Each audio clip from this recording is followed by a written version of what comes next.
Assalamualaikum warahmatullahi wabarakatuh. Waalaikumsalam. Innal hamdalillah nasta'inuhu wa nastaghfiruhu wa nu'minu bihi wa natawakkalu 'alaihi. Wa na'udzu billahi min shururi anfusina wa min sayyiati a'malina. May yahdihillahu fala mudilla lahu wa may yudlilhu fala hadiya lahu. Asyhadu an la ilaha illallah wahdahu la syarika lahu wa asyhadu anna Muhammadan abduhu wa rasuluhu la nabiyya ba'da. Allahumma shalli wa sallim ala sayyidina wa maulana wa syafi'ina Muhammad wa ala alihi wa ashabihi walladhina tabi'u bil ihsani ila yaumil qiyamah, amma ba'd. Qala Allah ta'ala fil Qur'anil Karim والذين جاهدوا فينا لنهدينهم سبلنا وإن الله لمع المحسنين. وقال النبي صلى الله عليه وسلم من يرد الله به خيرا يفقهه في الدين وإنما على قاسم الله يؤتيه كما قال رسول الله صلى الله عليه وسلم. Gimana kabarnya Bapak, sehat semuanya? Semoga kita selalu sehat jasmani, sehat rohani kita. Amin. Alhamdulillah, bersyukurillah, kita bersyukur pada Allah Subhanahu wa Ta'ala. Allah Subhanahu wa Ta'ala menciptakan kita sebagai manusia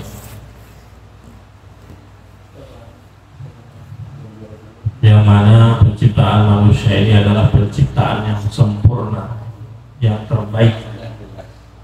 Laqad khalaqnal insana fi ahsani taqwim. Sempurna, sama termasuk salah satu penyempurnaan penciptaan manusia adalah diberi hawa nafsu. Malaikat gak punya itu hawa nafsu. Malaikat kerjanya yang sujud, ada yang sujud terus sampai hari kiamat, ada yang itidal terus sampai hari kiamat, ada yang ruku terus sampai, gak punya hawa nafsu. Tetapi hawa nafsu ini diberikan kepada kita untuk supaya ditinggalkan atau diinjak. Maka sebagian ulama mengatakan masuk surga itu 2 langkah saja. Yang pertama, langkah pertama menginjak hawa nafsu, yang kedua sudah masuk surga. Artinya apa? Artinya semua perintah Allah melalui baginda Rasulullah Sallallahu Alaihi Wasallam itu semua kebanyakan bertentangan dengan hawa nafsu. Ada yang sesuai hawa nafsu, ada kulu washrabu, misalnya makanan dan minum sesuai. Tapi setelah itu jangan lupa wala tusrifu, tapi tidak boleh berlebihan. Perintahnya memang betul sesuai dengan hawa nafsu, makan dan minumlah, tapi tidak boleh berlebihan. Bahkan anjuran Nabi, berhentilah makan sebelum kenyang. Hawa nafsu lagi, begitu kita makan memang perintah Allah, tetapi hawa nafsunya harus ditekan, jangan sampai kenyang, begah. Perut kita ini kan terdiri dari 3, untuk makanan, untuk air, dan udara. Kalau semuanya dimasukkan makanan kemudian ditiban lagi sama air, kenyangnya sudah luar biasa. Habis itu dibawa tidur lagi, masya Allah. Hawa nafsu yang ada di dalam diri kita, apalagi tadi malam misalnya hujan dan suasana dingin, di kamar pakai AC pula lagi, sholat subuh ya wassalam, as-sholatu khairu minan naum. Sholat itu lebih baik daripada tidur. Itu kan kata Muaz. Kalau sudah dingin, sudah enak tidur, ya sudahlah, nantilah insya Allah. Yang repotnya itu Pak, setelah mendengar itu niat memang mau sholat subuh, tapi nantilah. Mimpinya mimpi sholat Pak. Pernah nggak begitu? Iya, mimpinya tuh mimpi sholat, mimpi sudah wudu, sudah sholat, begitu bangun tuh kesiangan ternyata.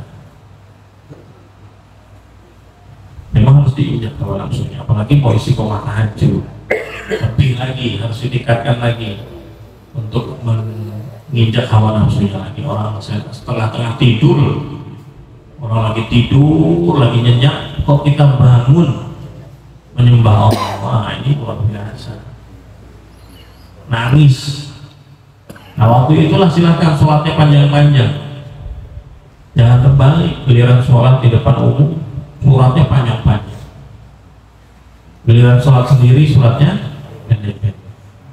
Waktu sendiri silahkan, mau sholat panjang, mau doa panjang, baca Al-Quran panjang, itulah waktunya. Waktu kita sama Allah saja, only Allah. Tapi kalau di depan umum ya kita harus tahu, di belakang kita mungkin ada orang tua yang gak kuat berdirinya lama, jangan panjang-panjang suratnya, yang sedengan saja. Injak hawa nafsu kita. Salah satu hawa nafsu kita di sini adalah kemarahan, sifat marah. Ini yang mau dibahas di dalam hadis ini. Maka hawa nafsu ini kalau bisa kita kendalikan, inilah yang menyebabkan kita masuk surga Allah Subhanahu wa Ta'ala. Tapi kalau hawa nafsu kita umbar, ya sudah diri kita gak sehat, pikiran kita gak sehat, ujung-ujungnya juga nauzubillah bisa masuk nerakanya Allah. Maka malaikat yang protes itu, sering saya sampaikan, protes bahwa manusia kok masukkan ke surga, akhirnya ditawarkan, siap kamu jadi manusia? Siap. Harut wa marut itu, dua malaikat yang di bahasa sekarang ditawarkan jadi manusia. Begitu jadi manusia, wah, dikasih hawa nafsu, dia minum homer, terus dia berzina, sudah kalah ngabutnya. Baru dia tahu begitu mujahadah, begitu susahnya jadi manusia bisa mengendalikan hawa nafsu. Kalau kita belum bisa mengendalikan hawa nafsu kita sendiri, gimana kita mau mimpin keluarga kita? Gimana kita mau mimpin perusahaan kita? Gimana kita mau mimpin negara misalnya? Pimpin dulu diri kita nih, misalnya mata nih kita pimpin sendiri, kita kontrol sendiri. Ini kalau nggak dikontrol mata nih, masya Allah, lihat sono, lihat sini. Mulut juga begitu, kalau nggak dipimpin, mulut ini nggak dipimpin dengan baik, kontrol yang baik, mulut ini ngomongnya macam-macam. Namanya gibah itu. Gibah itu emang enak ya. Gibah ya saudaranya Sumanto ya.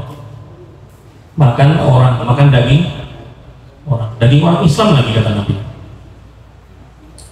Insyaallah harus dipimpin, harus mimpin diri kita sendiri, mengontrol hawa nafsu kita sendiri. Nah, inilah hadis yang akan kita baca. Salah satunya adalah marah. Marah ini memang salah satu sifat yang diberikan kepada Allah kepada kita. Kalau nggak ada marah juga nggak bagus. Ada marah ini harus ada di dalam diri kita. Kayak ngantuk itu juga harus ada di dalam diri kita. Tetapi bukan ngantuk itu harus kita ikuti, tapi harus ada di dalam diri kita. Kalau nggak ada ngantuk, gimana coba? Itu ada ngantuk aja kemarin itu yang kecelakaan beruntun aja disikat semua. Itu padahal masih ada ngantuk, gimana nggak ada ngantuk? Tiba-tiba tidur, ada ngantuk itu kan alarm. Istirahat dulu lah gitu. Makanya jangan nekat kalau bawa mobil udah ngantuk, sudah langsung berhenti aja, berrest area. Jangan nekat, itu sudah anugerah dari Allah, alarm untuk kita supaya kita berhenti. Tapi juga jangan ngantukan. Nah, ini ngaji ngantuk, sholat ngantuk, zikir ngantuk, giliran nonton timnas melek, balik kan? Ini ngantukan namanya. Kalau kata guru saya, kamu ini kepala kamu berat betul ya? Mau saya doakan kepala kamu digantikan sama kacang hijau supaya nggak berat. Wah, bayangannya kepala segede kacang hijau, berat bener, nggak bisa ngontrol. Masya Allah, emang kita ini hamba Allah yang nggak bisa berbuat apa-apa kecuali dari kekuatan dari Allah. Sifat marah, sifat ngantuk, sifat takut, itu juga bagus. Tapi jangan penakut. Rasulullah juga pertama kali lihat malaikat Jibril juga gemeteran beliau melihat makhluk yang baru lihat, sayapnya aja segede itu, gedenya minta ampun, menggigil beliau. Zamiluni kata Nabi, selimuti aku. Setelah ketemu pulang ke rumah minta diselimuti oleh Sayyidah Khadijah radhiyallahu anha. Maka setelah diselimuti perintahnya, ya ayyuhal muzammil qumil laila illa qalila. Wahai orang yang berselimut kata Allah, bangunlah. Maka ini Rasulullah saja begitu, punya sifat ada rasa takut tapi bukan penakut.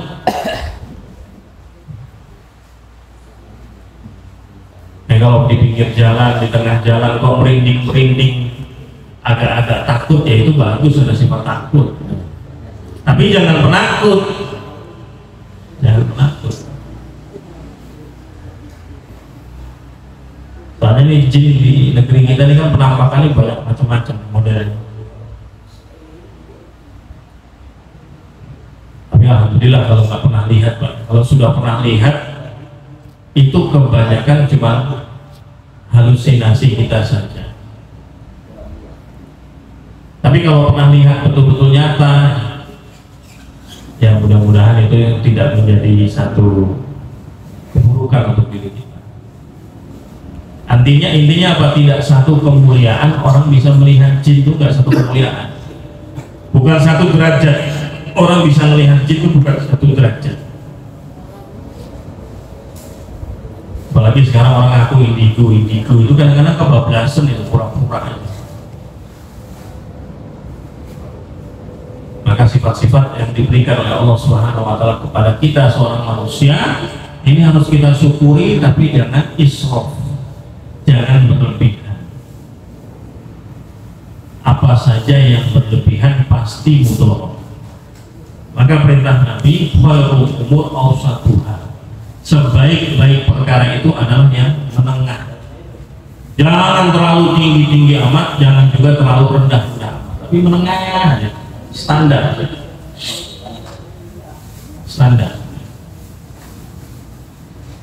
Wa an Abi Hurairah radhiyallahu anhu anna rajulan qala lin Nabi sallallahu alaihi wasallam awsini qala la taqdab. Baradana miraran qala la taqdab, rawahu Bukhari. Wa an Abi Hurairah, ini Sayyidina Abu Hurairah, beliau dulu namanya Abdul Sams, hambanya matahari. Gak boleh menghambakan selain kepada Allah, gak boleh hambanya matahari. Bahkan memberi nama Abdul Ka'bah pun gak boleh, hambanya Ka'bah. Menghambakan hanya boleh kepada Allah, gak boleh yang lain. Dulu Abu Hurairah namanya Abdul Sams, hambanya matahari.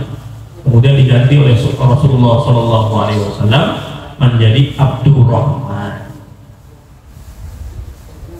Namanya Sayyidina Abu Hurairah itu Abdurrahman. Abu Hurairah ini adalah lakop beliau, julukan beliau, bapaknya kucing. Sayyidina Abu Hurairah namanya Abdurrahman.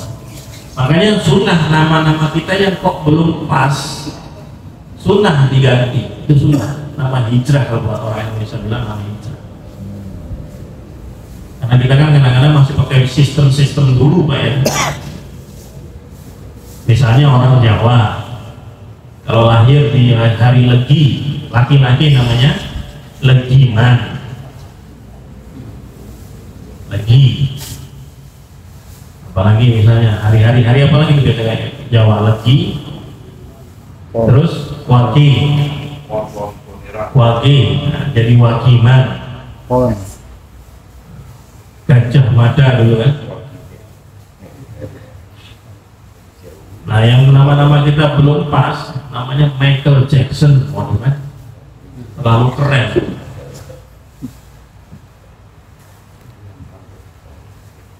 Dihijrahkan.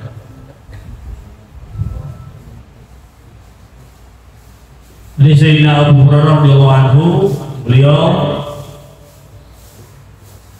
mengatakan ada seorang laki-laki, ada rajulan berkata, ada seorang laki-laki berkata kepada Nabi SAW, "Ausini ya Rasulullah, nasihati aku." Nah, ini satu pelajaran buat kita Pak ya. Kalau kita ketemu ulama, kita ketemu orang-orang soleh, biasakan minta nasihat.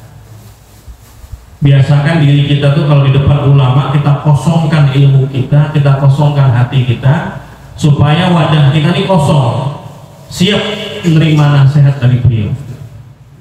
Kadang-kadang yang dinasehati sudah pernah kita dengar, kadang-kadang yang dinasehati itu sudah kita tahu, makanya dikosongkan dulu supaya kita masih bisa menerima dan banyak manfaat untuk kita. Kalau kita dengar itu dari guru kita, dari ulama kita, maka kita harus merasa ini baru pertama kali saya dengar, supaya manfaat di dalam diri kita. Yang menghambat ilmu masuk ke dalam diri kita, salah satunya adalah sok tahu. Oh, ini saya sudah tahu. Jangan begitu, tapi dikosongkan wadah kita supaya ilmu itu masuk terus. Walaupun sudah tahu, gak apa-apa. Iza takaroro takororo, kata ulama. Perkara itu kalau diulang-ulang maka dia akan menancap dalam hati. Tapi kalau nggak diulang-ulang ya nggak nancap dalam hati. Sekarang yang kita ulang-ulang itu pentingnya punya duit. Kalau saya punya duit maka saya akan bahagia. Kalau saya nggak punya duit saya akan susah.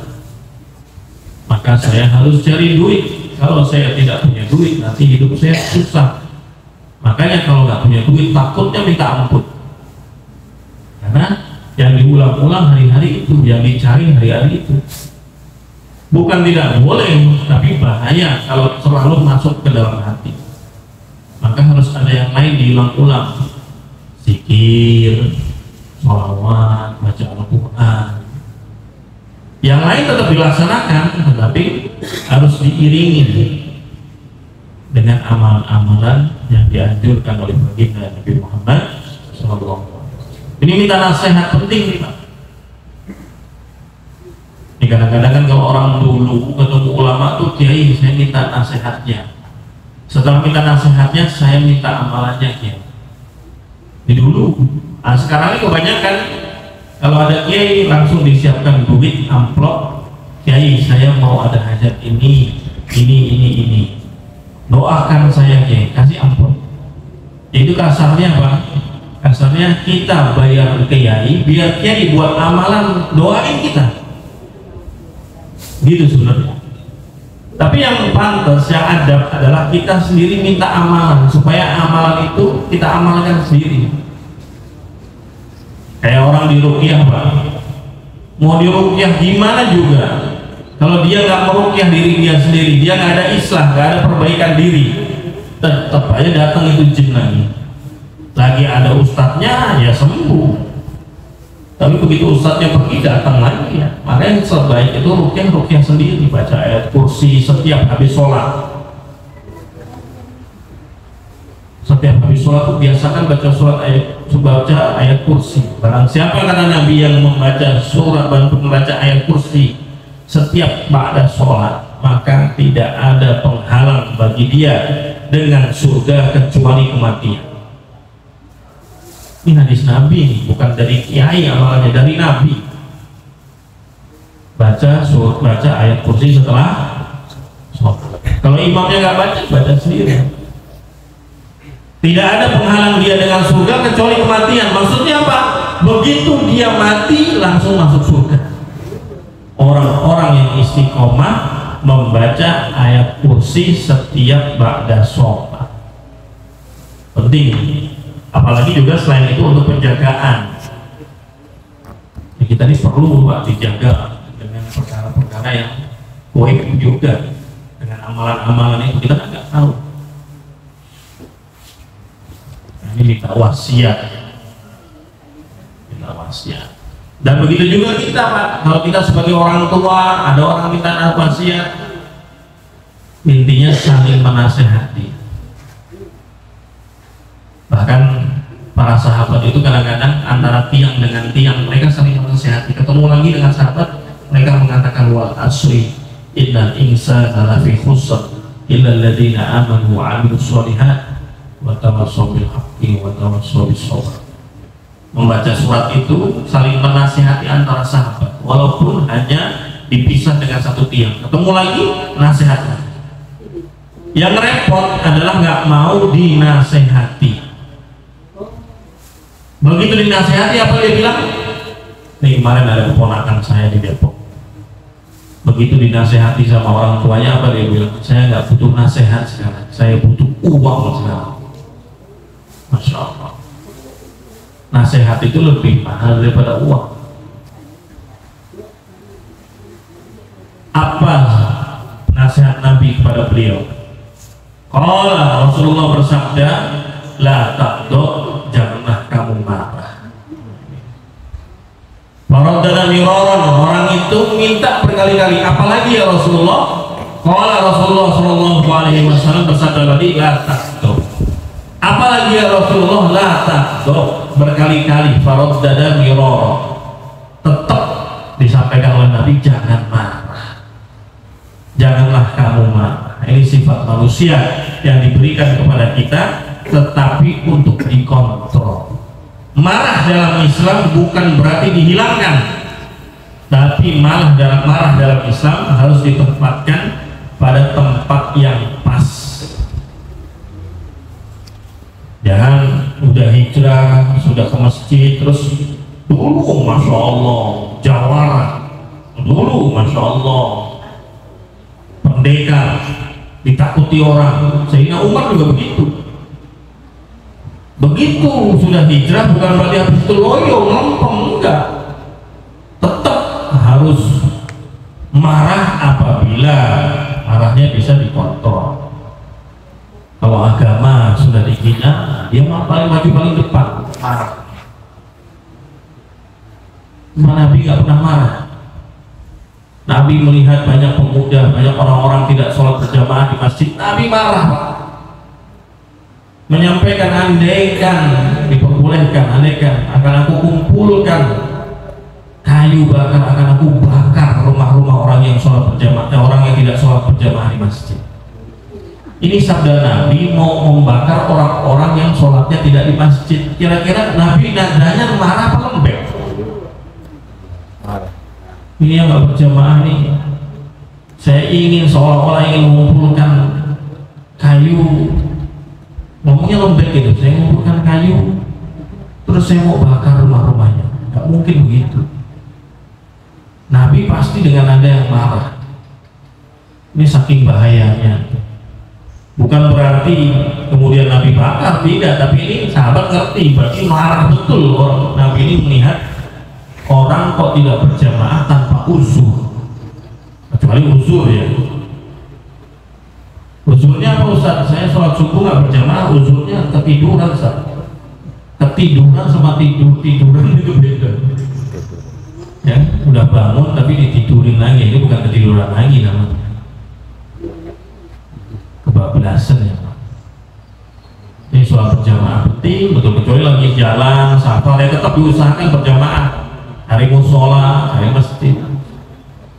Sayyidina Abu Bakar nggak pernah marah. Pertama kali beliau dilantik menjadi khalifah, beliau mendapat laporan ada satu kaum yang tidak mau membayar zakat, tidak mau membayar zakat, karena mereka mengatakan perintah itu adalah untuk Nabi, melalui Nabi. Sekarang Nabi sudah tidak ada, maka perintah zakat pun sudah tidak ada. Kami tidak mau bayar zakat. Sayyidina Abu Bakar sebagai khalifah ini baru dilantik nih. Jabatan pertama kali langsung beliau marah. Andaikan mereka tidak di zaman Nabi berzakat dengan talinya, kemudian di zamanku mereka berzakat tanpa talinya, maka akan aku perangi mereka. Kira-kira Sayyidina Abu Bakar ngomong begitu pelan-pelan apa tegas?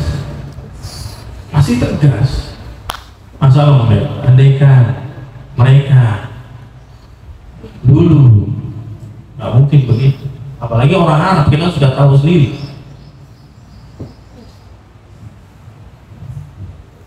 juga marah, tapi marahnya karena Allah. Marahnya karena Allah. Banyak cerita para sahabat dulu begitu. Sayyidina Umar apalagi ini, masya Allah. Sayyidina Umar ini punya kumis panjang, ujungnya ini panjang. Sayyidina Umar, beliau kalau ngomong sering megang-megang kumis. Kalau kita kayak orang Jawa sekarang di Indonesia, Sayyidina Umar begitu. Tapi karena jenggotnya itu lebat, jadi kumisnya di ujung itu gak kelihatan. Kalau kita kan jenggot kagak ada, nungguin kumis di ujung, ngikut Sayyidina Umar kan gak pantas. Ngikutin cerita sahabat sesuai dengan pantasnya kita. Ya, pakai siwak beli yang gede, itu kan kayak bentungan satpam jadinya kelihatannya. Jadi bawa siwak tapi jangan sampai orang melihatnya tuh kaget gitu. Itu agama tuh begitu. Gimana caranya orang melihat agama nikmat, sejuk, pakai sorban imamah yang di kudeng, sunnah, tapi jangan gede-gede amat. Nanti kalau pada gede amat, wah itu kayak ban Vespa itu. Ada yang ngejek Sarimi. Jadi begitu jadinya. Jadi pakai sunnah itu jangan sampai orang jadi menghina sunnah. Pakai sunnah itu seindah mungkin. Nah, ini sampai dinasihati oleh Nabi dan takut. Dan mereka dari Nabi, Sayyidina Abu Bakar, Sayyidina Umar semua marah. Sayyidina Umar apalagi. Ada orang mencuri. Mereka mengatakan, kenapa kamu mencuri? Kata Sayyidina Umar, saya mencuri. Dan ini sudah takdir Allah. Saya ini kan mencuri yang menggerakkan Allah. Ya saya nggak tahu ini, saya digerakkan sama Allah yang saya mencuri. Langsung ditempeleng sama Sayyidina Umar. Loh, kenapa saya ditempeleng Amirul Mukminin ya? Saya juga, ini takdir Allah. Yang gerakan nempeleng kamu juga Allah. Ini kalau sedikit-sedikit Allah, kebablasan namanya. Nanti ada mangga tetangga tumbuh, buahnya berbuah bagus, diambil. Kenapa kok diambil mangga tetangga kamu? Ini kan punya Allah. Nanti ayam lewat di depan rumah kita, ini kan punya Allah. Tidak bisa begitu, makanya syahadat itu harus lurus, harus dua. Asyhadu an la ilaha illallah, dilanjutkan wa asyhadu anna Muhammadar Rasulullah. Maksudnya apa? Maksudnya ya la ilaha illallah itu kalimat yakin Allah saja, hanya Allah. Tapi harus diteruskan. Caranya bagaimana? Muhammadur Rasulullah. Jadi la ilaha illallah itu kalimat yakin, kalimat iman. Muhammadur Rasulullah itu kalimat amal. Jangan amal dijadikan yakin gitu. Amal itu harus ikut Rasulullah. Caranya gimana? Rasulullah tunjukkan. Harus begitu. Jangan amal tapi Allah itu untuk yakinnya. Beramal dalam keadaan yakin. Nah begitu betul. Tapi kalau amal ya Muhammad Rasulullah. Rasulullah juga mengembala kambing, juga kerja. Rasulullah itu maharnya dengan Sayyidah Khadijah itu miliaran mahar beliau. Beliau seorang pengusaha yang sukses, seorang pedagang yang sukses. Rasulullah. Nah ini ikut Rasulullah baru benar. Jangan diam di rumah. Kenapa nggak kerja? Kan rezeki dari Allah. Nah ini salah. Rezeki dari Allah. Ngapain saya kerja? Cukup saya ke masjid baca Quran. Saya nggak perlu kerja. Kalau Allah kasih rezeki ya pasti saya dapat rezeki. Nggak begini. Yakinnya betul tapi caranya salah. Ini syahadatnya baru separuh. Baru la ilaha illallah, belum Muhammadur Rasulullah. Harus sempurna. Caranya harus cara Rasulullah. La taqdud di sini, bahkan di hadis yang lain la taqdud wala kerja. Janganlah kamu marah, kamu nanti akan dapatkan surga. Semua manusia punya sifat marah, dan setiap marah ini akalnya separuh hilang, Pak. Makanya untuk yang pertama adalah dengan zikir kepada Allah. Begitu marah langsung astagfirullah. Tidak perlu jalan keluar solusi itu dengan marah. Untuk anak, untuk istri, untuk siapapun tidak harus marah. Maka salah satu jalannya termasuk yang pertama adalah dengan zikir. Dan ini bisa dilakukan untuk orang-orang yang sudah istiqomah zikir, dilatih. Zikir itu harus dilatih, Pak. Kalau nggak dilatih ya susah. Nabi sendiri, beliau di dalam hadis kemarin sudah kita jelaskan, beliau baca istighfar sehari minimal 70 kali bahkan sampai 100 kali minimal istighfar aja. Bagaimana dengan kita?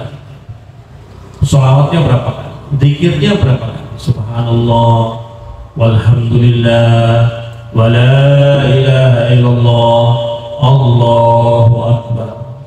Orang yang mengucapkan subhanallah, kata Nabi, langsung dibangunkan satu pohon yang besar di surga. Nggak nanti dibangun, yang sekarang langsung. Subhanallah. Dan itu harus latihan, zikir itu harus latihan. Supaya apa? Supaya ketika marah langsung dia bisa zikir.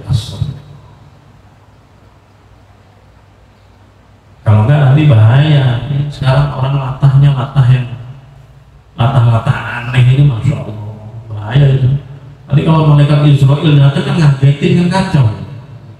Orang-orang yang latah ngomongnya kadang-kadang ngomongnya nggak benar, latahnya dibikin-bikin, masya Allah. Ini latahnya jangan sampai begitu. Tapi zikir, kesandung Allah, sakit Allah,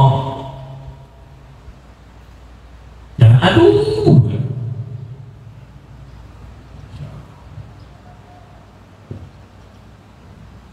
Aduhnya diganti Allah, jadi hatinya dapat zikir, pahala dapat.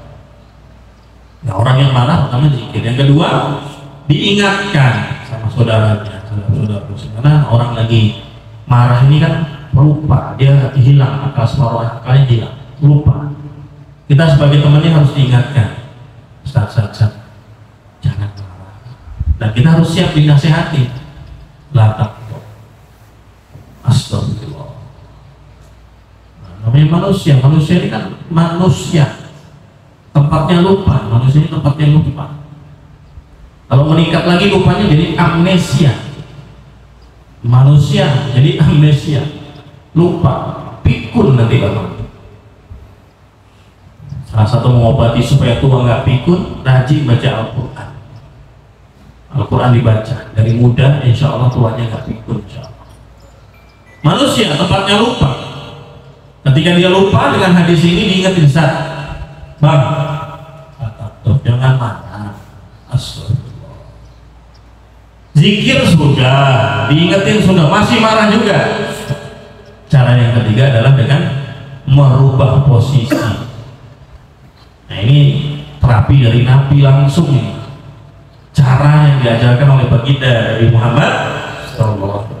Dan cara Nabi bukan dari hawa nafsu beliau, bukan cara beliau, tapi dari wahyu Allah Subhanahu wa Ta'ala.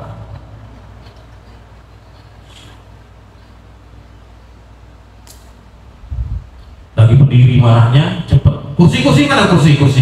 Duduk, Pak. Lagi marah berdiri, minta tolong ambil kursi, duduk juga masih marah, nggak hilang juga, tidur berbaring. Akhirnya ngorok, dia malah tidur. Jadi emang ketika marah tuh harus dikontrol, jangan malah diikuti. Terjadi di rumah tangga banyak perceraian, itu termasuk salah satu sebabnya adalah karena mengumbar marahnya. Coba marahnya nggak bisa dikontrol, insya Allah lafaz cerai itu nggak terlontarkan sama itu. Kalau sudah terlontarkan lafaz cerainya, langsung, oh saya emosi, alasan macam-macam.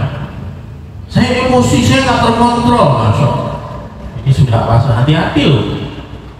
Orang jelas mengucapkannya dalam keadaan sadar, begitu terucap baru alasan. Makanya harus melatih daripada marah kita. Atur posisi sudah, karena marah ini adalah dari api neraka, maka harus dipadamkan dengan air. Atur posisi, pindah posisi dari berdiri ke duduk, nggak juga marahnya nggak hilang, tidur juga nggak bisa hilang, langsung wudhu. Jadi lengkap, Nabi kasih terapinya tuh lengkap. Jadi nggak perlulah orang yang memarah, saya ini mau marah sampai menggebu-gebu, pakai ke psikologi apa, psikiater. Nggak usah, udah lengkap dari Nabi sebenarnya. Ikuti aja cara Nabi, insya Allah sembuh. Insya Allah sembuh. Kemarin ada yang nanya sama saya, baru kemarin, dia perasaan itu ada yang kontrol dia mengatakan, saya ceraikan istri saya ceraikan, berkali-kali dia mengucapkan. Ini bahaya. Saya cuma nanya, antum sendiri gimana merasa kontrol? Enggak, saya nggak sadar. Ya sudah, kalau nggak sadar nggak ada. Tidak ada hukum bagi orang yang tidak sadar. Apa arti mukalaf? Mukalaf adalah orang yang sudah balik dan berakal. Ketika akal itu hilang, artinya tidak sadar, maka sudah tidak mukalaf lagi. Mukalaf artinya apa? Orang yang sudah harus melaksanakan perintah Allah. Tapi hati-hati kalau ente pura-pura nih. Nah, ini kadang-kadang kita pura-pura nggak sadar. Hati-hati. Lafaz cerai jangan jadi mainan. Marah jangan jadi kontrol lafaz cerai. Rumah tangga dimain-mainkan dengan lafaz cerai. Jangan lafaz semarah-marahnya kita lafazkan saja dengan, ya udah kalau gitu kita pisah ranjang dulu deh, atau kamu pulang dulu deh. Jangan saya kali mengucap lafaz cerai atau tolak, jangan. Itu langsung masuk di ingatan kita, di kamus kata-kata di kehidupan kita, hapus itu namanya cerai sama tolak, supaya ketika terlontar itu dengan lafaz itu. Karena ada pendapat ulama, terutama Imam Syafi'i, walaupun marah pun jatuh kalau lafaznya cerai tolak, bahaya Pak. Jangan main-main dengan lafaz cerai. Nah, inilah terapi dari Nabi. Zikir kepada Allah ketika marah atau diingatkan sama temannya, atau atur posisi, pindah posisi. Terakhir jurusnya adalah wudhu. Wudhu ini penting, jagalah wudhu ini penting. Orang yang selalu menjaga wudhu, dia bisa mudah mengontrol dirinya. Kenapa? Karena dia sudah melakukan pensucian di dalam diri dia. Kalau bersih, mandi, mau mandi itu bersih, jasadnya itu bersih. Tapi kalau mau suci harus wudhu. Beda, bersih dengan suci itu beda. Ada orang itu bersih, wangi, tapi dia junub, itu namanya nggak suci. Dia berhadas besar, wangi, bersih, tapi nggak cebok misalnya. Nah, ini namanya nggak suci. Tapi yang dikehendaki oleh Allah juga bersih, juga suci. Maka biasakanlah selalu menjaga wudhu supaya senantiasa diri kita itu suci. Bukan sok suci, bukan, tapi mensucikan diri supaya hatinya bersih, pikirannya bersih. Orang-orang yang jaga wudhu itu senantiasa dijaga oleh Allah. Maka kita sama-sama menjaga sifat marah kita. Kita kontrol marah kita hanya untuk perkara-perkara yang harus dikeluarkan, yaitu terutama tentang agama. Ayung qasudi wa nahai, kata Abu Bakar. Sayyidina Abu Bakar lalu mengatakan, ayung qasudi wa nahai, apakah agama akan berkurang selagi saya masih hidup? Tidak. Agama tidak boleh berkurang selagi saya masih hidup. Beliau ketika menjadi khalifah. Di zaman Nabi begitu, ya di zaman saya begitu, nggak boleh dikurang-kurang. Makanya di zaman Sayyidina Abu Bakar minta supaya mushaf Al-Quran dibuat. Sayyidina Umar minta, belum langsung dituruti, belum, karena zaman Nabi belum dilakukan ini. Apakah harus kita lakukan? Kata Sayyidina Umar, ini baik insya Allah. Karena waktu itu hafiz Al-Quran banyak yang meninggal. Ini jasanya Sayyidina Umar, Al-Quran, mushaf Al-Quran. Kalau tidak ada jasanya Sayyidina Umar, kemudian keluaran Quran tidak ada mushafnya, wah repot kita Pak.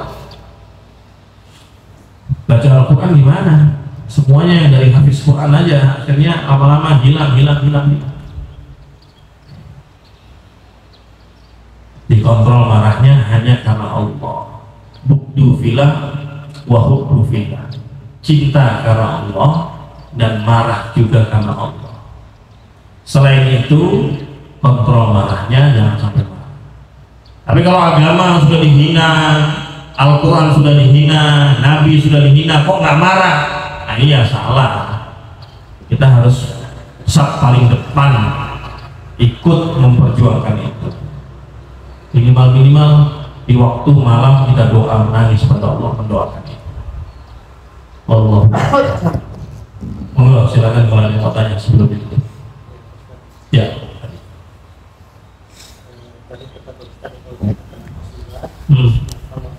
Apakah cukup mengucapkan dengan lafaz Allah saja atau innalillahi wa inna ilaihi raji'un? Itu yang pertama. Kemudian yang kedua, ini saya dapat kiriman WA mohon penjelasannya. Yakin kamu mengikuti mazhab Syafi'i? Tanda tanya. Ingat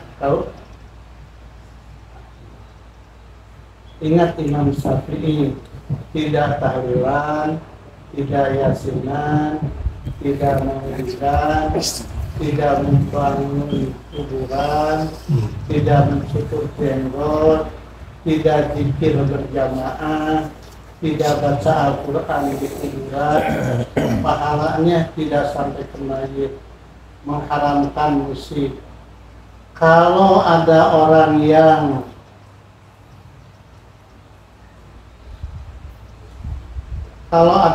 yang benar-benar menjalankan seperti mazhab Syafi'i, kamu musuhi. Lalu mazhab Syafi'i mana yang kamu ikuti? Semua dijelasin itu. Ya. Pertama itu jadi musibah. Dia kalau musibah tadi kan mengenai marah. Kalau musibah ya sebaiknya inna lillahi wa inna ilaihi raji'un. Kadang-kadang manfaatnya masih salah. Inna lillahi wa inna ilaihi raji'un. Kadang-kadang diulang-ulang inna lillahi wa inna ilaihi raji'un.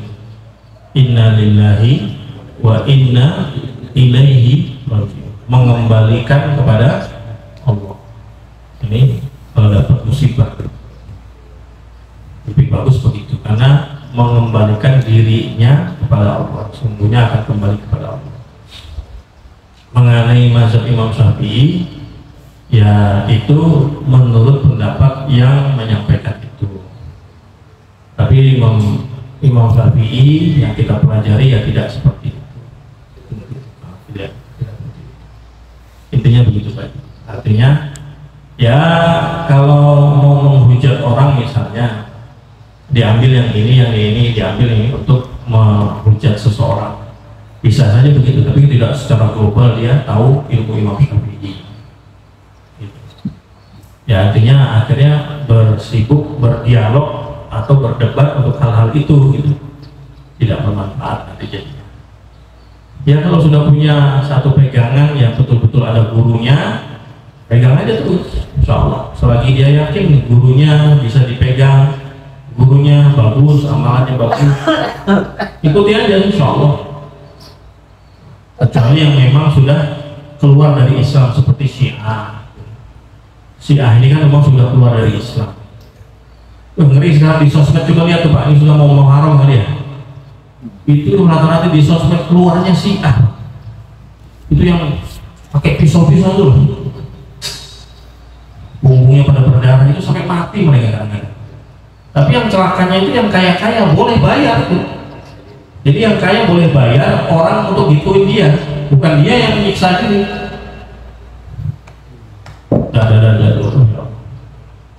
Itu bukan ajaran Islam. Ahmadiyah itu juga bukan ajaran Islam. Banyak kan muncul aliran-aliran yang sesat. Tapi selagi dia masih dalam manhaj, masih dalam keadaan betul ajarannya, ya sudah, apa-apa ikuti aja terus. Yang salah itu adalah yang menyalahkan orang lain. Jadi Keyakinan kita adalah mengamalkan ilmu kita, tapi begitu melihat orang, oh, berarti dia insya Allah sudah punya guru, dia amal sudah sesuai, silakan. Yang susah itu kita belajar ilmu, kemudian ilmu kita untuk menyalahkan orang lain, itu yang salah. Oh itu salah. Yang benar begini. Nabi itu menjadi nabi berapa tahun, Pak? 40 tahun kan menjadi nabi, meninggalnya 63, berarti berapa tahun? 23 tahun beliau jadi nabi. Jadi begitu banyak syariat yang disaksikan sahabat, dan begitu banyak sahabat ketika di Hajatul Wada itu, Nabi khutbah terakhir itu jumlah para sahabat 124.000 sahabat. Coba bayangin Pak, 124.000 sahabat menyaksikan ibadah Nabi, tentu punya persepsi yang berbeda-beda. Itu yang harus kita yakini. Banyak orang loh di sini aja nih. Sekarang dengar keterangan saya beda-beda kalau ditanya nih pemahaman. Ada pemahaman ke sini, ada pemahaman ke situ, beda-beda. Begitu juga sahabat. Terus jadi berbeda-beda biasa. Beda-beda. Tapi kalau tidak ada perbedaan juga susah, Pak. Jadi khurujul minal khilaf mustahabbu. Keluar dari ikhtilaf itu adalah mustahab, disukai. Dulu zaman sahabat ketika Sayyidina Utsman tidak pernah dibuat nabi. Sayyidina Utsman adalah orang yang pertama kali membuat azan Jumat 2 kali. Zaman Nabi belum. Zaman Sayyidina Abu Bakar belum. Zaman Sayyidina Umar juga belum.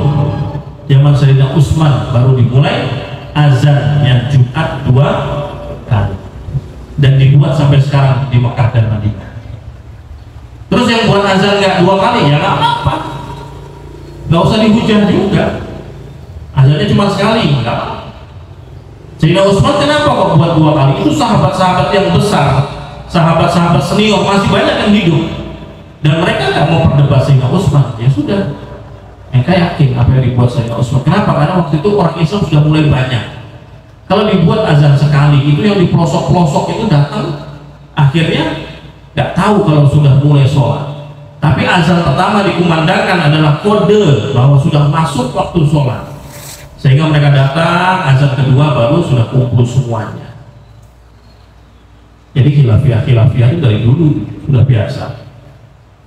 Yang tidak benar adalah ketika kita tahu ilmu sibuk menyalahkan orang lain.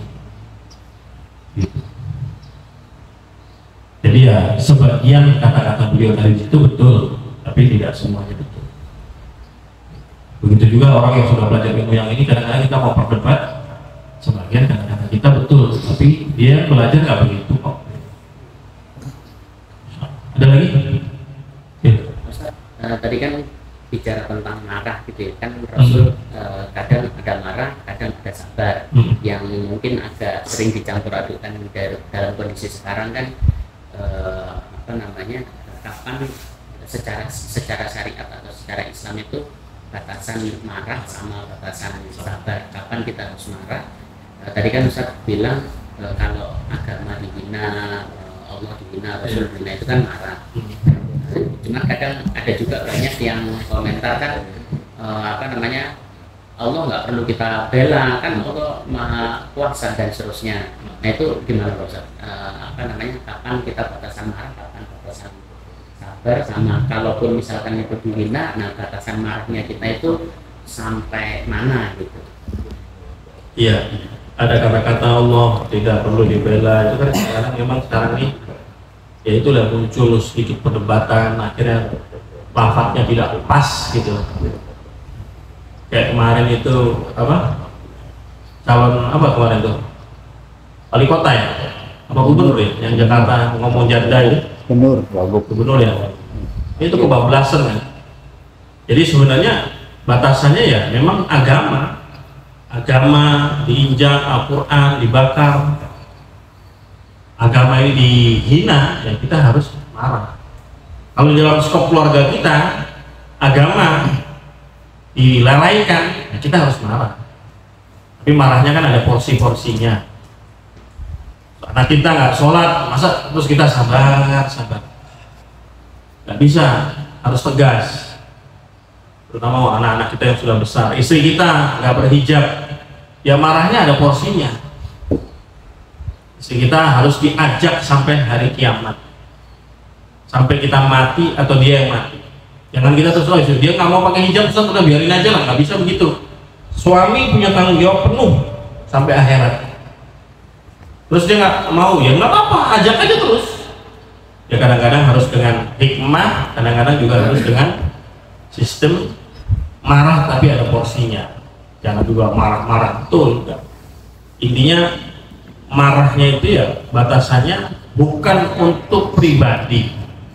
Marah bukan untuk pribadi, tapi marah karena Allah, karena agama. Tapi kalau Allah tidak, itu memang lafaz-lafaz yang kebablasan. Nabi nggak begitu. Kalau Nabi begitu ya ngapain perang? Apa gunanya perang menaklukkan Konstantinopel zaman Muhammad Al-Fatih? Udah nanti Allah kuasa ya biasa, nanti Allah kasih kuasa. Ngapain harus perang? Konstantinopel dikuasai oleh Muhammad Al-Fatih itu, dan perang-perang yang lainnya zaman Nabi. Kenapa harus perang gitu? Ya memang harus perang, memang harus menguasainya. Sistemnya manusiawinya begitu. Kalau kita langsung, Allah nggak perlu dibela, nggak perlu perang lah. Kalau Allah kuasai, Allah kasih hidayah, itu semua orang Romawi bisa aja. Kan nggak begitu, nggak pas lafaz. Ada istilahnya, sekata Sayyidina Ali, kalimatul haq wa urida bihil batin. Kalimatnya sepertinya hak, tapi yang dikehendaki adalah kebatilan. Ada kata-kata yang kelihatannya hak, tapi itu nggak hak, itu adalah kebatilan. Itu tadi Allah loh. Kalau Allah itu kan zat yang maha segala-galanya, maha kuasa. Jangan dilibatkan kita kepada Allah. Tapi ini kan kita lagi hidup di dunia. Kalau begitu ya udah, akhirnya urutannya banyak. Yang maha rezeki kan Allah. Ngapain kita kerja kalau kita ikut campur dengan rezeki? Jadi kan begitu. Ada satu syariat-syariat yang diperintahkan oleh baginda Nabi Muhammad SAW. Di batasannya gitu. Jangan marah karena pribadi individu kita sendiri. Keluarga, termasuk keluarga, kalau dirampok, terus kita sabar gitu enggak? Kita rela mati untuk itu. Kalau mati pun mati syahid, membela keluarga kita. Dirampok, kemudian kita harus mati untuk itu ya. Apa? Bahkan kampung, negara, jadinya sudah hubungannya dengan agama. Membela negara itu sudah hubungannya dengan agama. Enak kita Allah. Ada lagi? Ya. Mengenai talak tadi. Nah,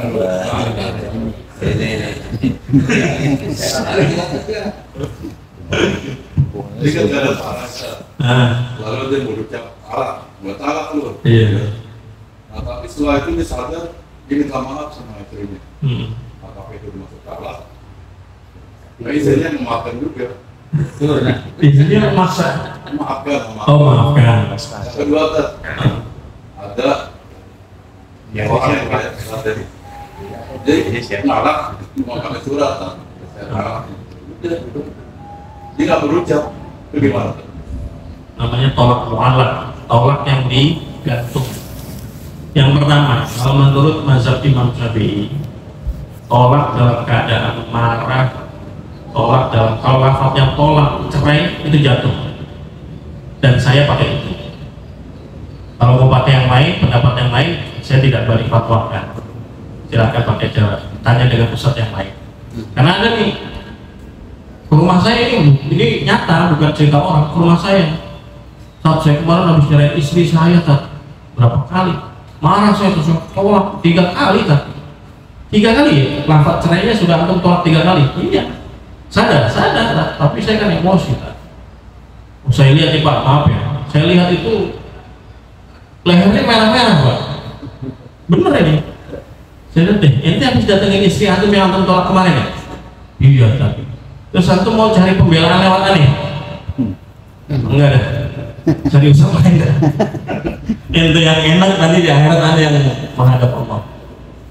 Ya ini. Kalau menurut mazhab Imam Syafi'i jatuh tolak 3. Hati-hati Pak, saya tolak. Itu 3 kali langsung jatuh tolak bain, tolak 3. Kalau sudah tolak 3, kalau menurut Imam Syafi'i ya, ini garis bawah dulu Imam Syafi'i dulu. Kalau sudah tolak 3, sudah harus bisa balik lagi. Kalau sudah harus ada akil, ada yang nikah lagi. Gitu. Ini kan bahaya. Dia harus nikah lagi, dan juga bukan cuma nikah, bisa aja ya kita sekongkol sama teman kita, nikahin bini aneh supaya balik sama aneh lagi, bisa. Tapi syaratnya harus jima, harus kumpul. Ini ada syaratnya di dalam fikih. Syaratnya lagi minimal helmnya masuk. Ini susah. Kira-kira gimana? Istri kita udah dipakai teman kita sendiri kan susah. Susah, batin kita tuh susah. Kecuali mungkin pikir karena anak-anak dan lain. Makanya kalau mazhab Imam Syafi'i kenapa begitu kencang? Supaya tidak meremehkan lafaz cerai, supaya tidak main-main dengan lafaz cerai. Semarah apapun tolong jangan dilontarkan lafaz cerai. Kalau dalam hati gimana? Kalau dalam hati ini kan yang disebut fikih ya, berpendapat tentang fikih itu yang dilontarkan. Kalau dalam hati tidak diucapkan ya masih belum jatuh. Kalau bercanda juga sama ya? Jatuh. Kalau mazhab Imam Syafi'i ya, kita garis bawahi dulu mazhab Imam Syafi'i. Bercanda pun jatuh. Memang Imam Syafi'i pengen supaya kita hati-hati dalam mengucapkan tolak. Terus tolak yang kedua tadi namanya tolak mul'alaq. Kalau zaman sekarang mungkin WhatsApp, bukan surat ya. Zaman sekarang WhatsApp, kita WA. Istriku, kalau kamu baca WA saya ini maka jatuh cerai, jatuh tolak, misalnya gitu. Begitu dia baca langsung jatuh cerai. Kalau nggak dibaca sampai kapanpun belum jatuh cerai. Jadi begitu kita WhatsApp, besok nyesel terus dihapus boleh Pak. Kenapa? Karena dia menggantungkan. Dia gantungkan. Kalau kamu baca WhatsApp ini maka jatuh cerai. Kalau nggak baca berarti nggak jatuh. Digantungkan itu. Bacanya dalam hati. Kalau untuk yang baca tetap jatuh. Karena suaminya sudah melontarkan kan. Suaminya sudah melontarkan dengan lafaz ditulis.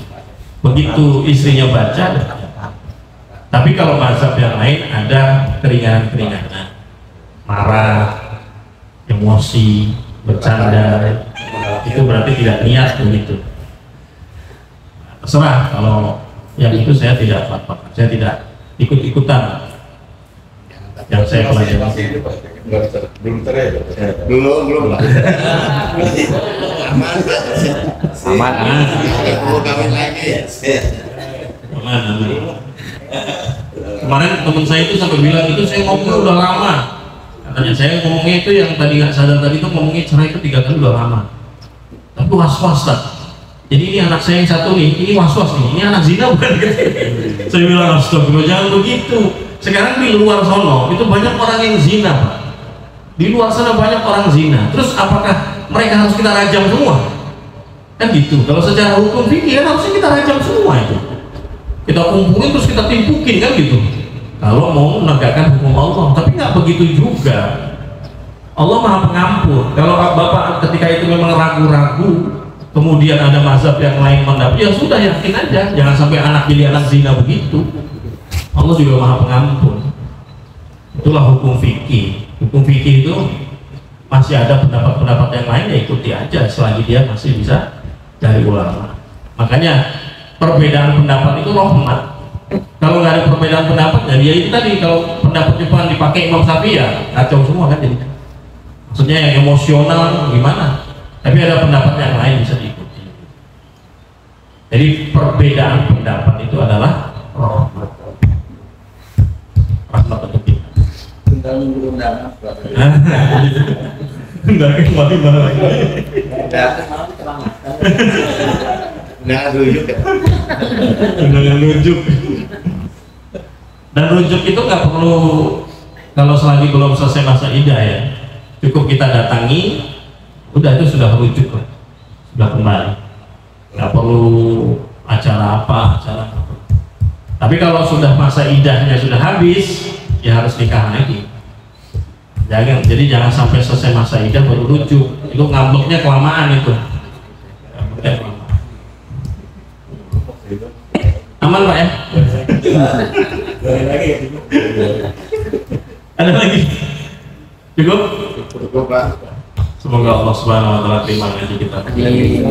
Subhanallah wa bihamdihi, subhanakallah wa bihamdika, asyhadu an la ilaha illa anta, astaghfiruka wa atubu ilaik. Assalamualaikum warahmatullahi wabarakatuh. Waalaikumsalam.